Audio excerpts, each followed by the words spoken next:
بسم اللہ الرحمن الرحیم۔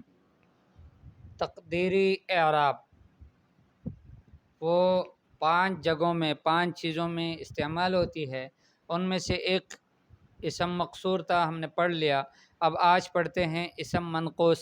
تو اسم منقوص جو ہے یہ وہ اسم معرب ہے کہ جس کے آخر میں یا لازمہ آیا ہو اور اس کا ماقبل مکسور ہو، جیسے القاضی، الداعی، الشافی، المہتدی، الموالی، التراقی، الجواری، الایدی۔ الاسم المنقوص هو کل اسم معرب، یہ ہر وہ اسم معرب ہے آخر ہو یا ان لازمتن کہ جس کے آخر میں یا لازمہ آئے، مکسور ما قبلہا اور اس کا ماقبل مکسور ہو، یعنی یہ یا ایسی ہو کہ اس کا کلمے کے ساتھ آنا ضروری ہو اور اس کا ماقبل مکسور ہو۔ جیسے مثالیں دی ہیں یہاں: القاضی، الداعی، الشافی، المہتدی، الموالی، التراقی، الجواری، الایدی۔ اس کا حکم کیا ہے؟ حکم ہو تقدر علیہ الضمۃ والکسرہ، اس پر ضمہ اور کسرہ کو مقدر مانا جاتا ہے۔ ویمنع من ظہورہما الثقل، اور اس سے جو منع کرتا ہے اس کے ظہور سے وہ ثقل ہے۔ ثقل ثقل ہم نے گزشتہ سبق میں ہم نے بتایا تھا کہ ثقل سے مراد یہ ہے کہ اس پر نطق کرنا، اس کا بولنا، اس کا ظاہر کرنا ناممکن تو نہ ہو لیکن مشکل ضرور ہو، ناممکن نہ ہو لیکن مشکل ضرور ہو، اس کو کہتے ہیں ثقل۔ تو اس سے منع جو کر رہے ہیں وہ ثقل منع کر رہے ہیں، یعنی القاضی، القاضی اس طرح پڑھ سکتے ہیں، القاضی یہ بھی پڑھ سکتے ہیں لیکن ہے مشکل، تو اس وجہ سے اس پر ضمہ اور کسرے کو مقدر مانا جاتا ہے۔ اما الفتحۃ فتظہر علیہ لخفتھا، فتحہ جو ہے وہ اس پر ظاہر ہوتا ہے ایک خفت کی وجہ سے، کہ وہ آسان ہے اس کا ظاہر ہونا، کوئی مشکل نہیں ہے، ثقیل نہیں ہے زبان پر۔ جیسے کلمۃ ایدی، ان آنے والی آیتوں میں ایدی ایک کلمہ ہے، اس کو دیکھ لیں۔ قال تعالی ذالک بما قدمت ایدیکم، ذالک بما قدمت ایدیکم، تو ایدیکم فاعل مرفوع، یہاں پر ایدیکم یہ فاعل مرفوع ہے قدمت فعل کے لیے۔ وعلامت رفعہ الضمۃ المقدرۃ علی الیاء، آپ کہیں گے کہ فاعل تو مرفوع ہوتا ہے اور مرفوع ہے تو پھر اس کی علامت کیا ہے، کہاں ہے، اس پر پیش نظر نہیں آ رہا، تو ہم کہیں گے وہ علامت رفعہ، اس کے رفع کی مرفوع ہونے کی علامت الضمۃ المقدرۃ علی الیاء، یا پر ضمہ مقدرہ ہے۔ ٹھیک ہے بھائی، ظاہر کیوں نہیں ہوا؟ منع من ظہورها الثقل، اس کے ظاہر ہونے سے منع کیا ثقل نے، ٹھیک ہے، کہ آسان نہیں تھا اس کا پڑھنا، مشکل تھا زبان پر لانا، اس وجہ سے اس کو مقدر مانا گیا۔ قال تعالی کفوا ایدیکم، ایدیکم یہاں کفو فعل کے لیے مفعول به منصوب ہے، ٹھیک ہے، اور منصوب ہے وہ علامت نصبہ الفتحۃ الظاہرہ، اس کے نصب منصوب ہونے کی علامت کیا ہے؟ ظاہری فتحہ ہے کہ جو ہمارے سامنے۔ قال تعالی تیسری آیت مجرور کی، ولا تلقوا بأیدیکم الی التہلکہ، استغفر اللہ، ولا تلقوا بأیدیکم الی التہلکہ، ایدیکم اسم مجرور بالباء ہے، با حرف جر آئے اس سے پہلے، تو اسم مجرور ہے یہ۔ وعلامت جرہ الکسرۃ المقدرہ، اس کے مجرور ہونے کی علامت کیا ہے؟ تو وہ کسرہ مقدر ہے علی الیاء، یا پر، ایدیکم۔ اچھا بھائی، ظاہر کیوں نہیں ہوا؟ منع من ظہورها الثقل، اس کے ظاہر ہونے سے منع کیا ثقل نے، کہ زبان پر یہ ثقیل تھا۔ لاحظنا، ہم نے یہ ملاحظہ کیا، ان الذي يقدر على الاسم المنقوص، کہ جو مقدر مانا جاتا ہے اسم منقوص پر وہ ضمہ ہے اور کسرہ ہے فقط۔ اما الفتحۃ فتظہر، فتحہ جو ہے وہ ظاہر ہوتا ہے، کیوں؟ لانها خفیفۃ، اس لیے کہ وہ خفیف ہے، آسان ہے زبان پر لانا۔ ومن امثلۃ ظہور الفتحۃ ایضا، فتح کے ظاہر ہونے کی اسی طرح دوسری مثال ہے قرآن پاک سے، قولہ تعالی، اللہ پاک کا قول، یتبعون الداعی، یتبعون الداعی، داعی، اب داعی یہ بھی اسی طرح اسم منقوص ہے، لیکن اس کے آخر میں جو یا ہے اس پر فتحے کا ظاہر ہونا آسان ہے، مشکل نہیں ہے، تو وہ ظاہر ہے۔ قوله تعالی وإني خفت الموالي وإني خفت الموالي، وقوله تعالی كلا إذا بلغت التراقي. ٹھیک ہے، تو ان تینوں مثالوں میں یہ جو اسم منقوص یہاں استعمال ہوا ہے الداعیہ، الموالیہ، التراقیہ، اس میں آخر میں فتحہ ظاہر آیا ہے لخفتها کہ آسان ہے اس کا لانا.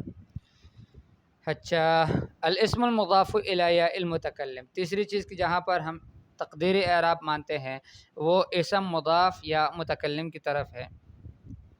وہ اسم کہ جو مضاف ہو یا متکلم کی طرف، جیسے ہم نے مثال اس کی دی تھی صدیقی، نحو کتابی، مکتبی، صدیقی، قلمی، ابی، اخی.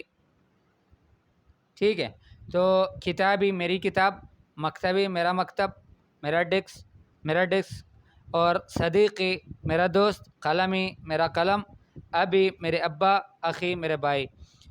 ٹھیک ہے، تو اس کا حکم کیا ہے؟ تقدر الحرکات الثلاث، یہاں پر تینوں حرکتیں مقدر مانی جائے گی، الضمہ والفتحہ والکسرہ، علی ما قبل یا المتکلم، یا متکلم سے پہلے والی حرکت پر.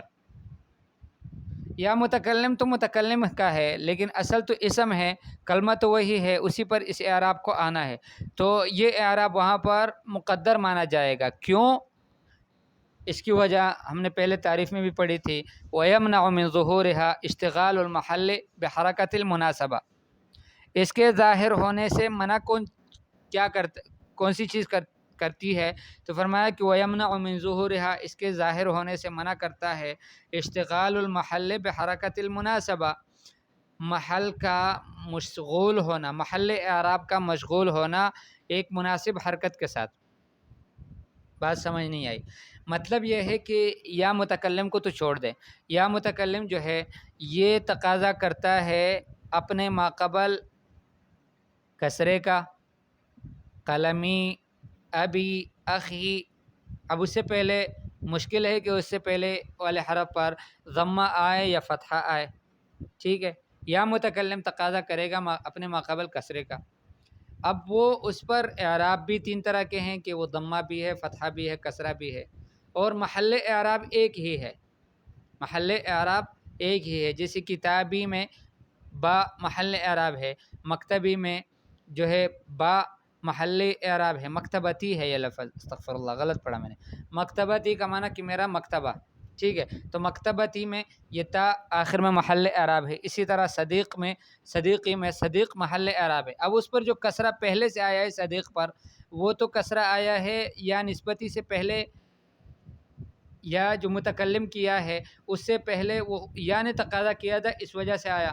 اب اس پر ایک کسرہ اور بھی ہم لانا چاہ رہے ہیں کہ اس سے پہلے اگر مررت بصدیقی ہم کہہ لیں تو باہر فجر صدیقی مجرور. ٹھیک ہے، صدیق کلمہ مجرور ہونا چاہیے، اس پر کسرہ آنا چاہیے. تو ایک حرف پر دو حرکتیں جمع نہیں ہو سکتی کہ ایک کسرہ تو پہلے سے آیا ہو، دوسرا اس پر ضمہ، فتحہ یا کسرہ لائے، اس وجہ سے کہ وہ محل اعراب جو ہے وہ مشغول ہے ایک مناسب حرکت کے ساتھ، اور مناسب حرکت صرف اس میں ہے یا متکلم میں. تو جب اس کی طرف اسم مضاف ہو تو ایسے میں پھر یہ کہیں گے کہ وہاں پر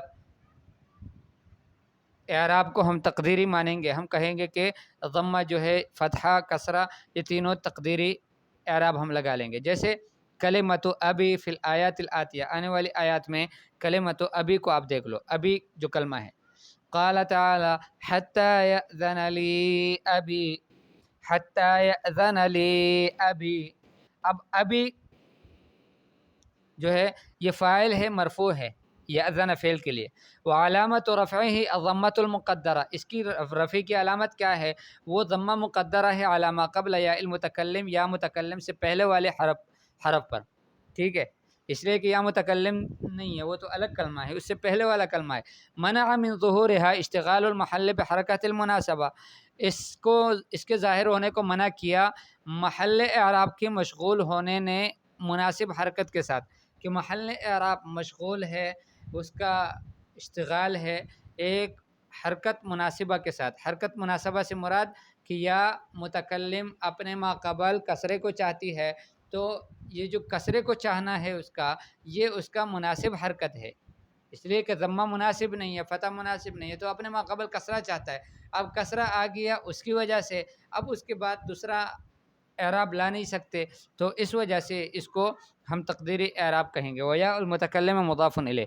قال تعالی، دوسری مثال اللہ پاک فرماتے ہیں ان ابی یدعوک، میرے ابا آپ کو بلاتے ہیں. ٹھیک ہے، ابی اسم ان منصوب، ان ابی یدعوک، تو ابھی یہاں پر اسم ان کا ہے اور منصوب ہے ان کا. اسم ان اور اخوات ان جو ہے وہ اسم منصوب چاہتے ہیں اور خبر مرفوع چاہتے ہیں. تو اسم ان کا منصوب ہے، وہ علامت نصبہ الفتحۃ المقدرہ، اس کے منصوب ہونے کی جو علامت ہے وہ فتحہ مقدرہ ہے علامہ قبل یا المتکلم، یا متکلم سے پہلے والے حرف پر. منع من ظہورها اشتغال المحل بحرکت المناسبہ، اس کو ظاہر ہونے سے کس چیز نے منع کیا؟ تو محل کا مشغول ہونا ہے ایک مناسب حرکت کے ساتھ. ویا المتکلم مضاف الیہ، یا متکلم تو مضاف الیہ. قال تعالی واغفر لابی، واغفر لابی، ٹھیک ہے، میرے ابا کی مغفرت فرما. اسم ابی اسم مجرور باللام ہے یہاں پر لابی، وعلامت جرہ الکسرۃ المقدرہ، اس کی مجرور ہونے کی علامت جو ہے وہ کسرہ مقدرہ ہے علامہ قبل یا المتکلم، یا متکلم سے پہلے والے حرف پر. منع من ظہورها اشتغال المحل بحرکت المناسبہ، اس کو ظاہر ہونے سے منع کیا محل کے مشغول ہونے نے مناسب حرکت کے ساتھ. ویا المتکلم مضاف الیہ، یا متکلم مضاف الیہ ہے. ٹھیک ہے، اتنا کافی ہے آج انشاءاللہ. پھر اگلے سبق میں پھر پڑھیں گے الفعل المضارع المعتل آخر عفوا بالالف. ٹھیک ہے، السلام علیکم ورحمۃ اللہ وبرکاتہ. کسی کو کوئی بات سمجھ نہ آئی ہو ضرور پوچھے گا.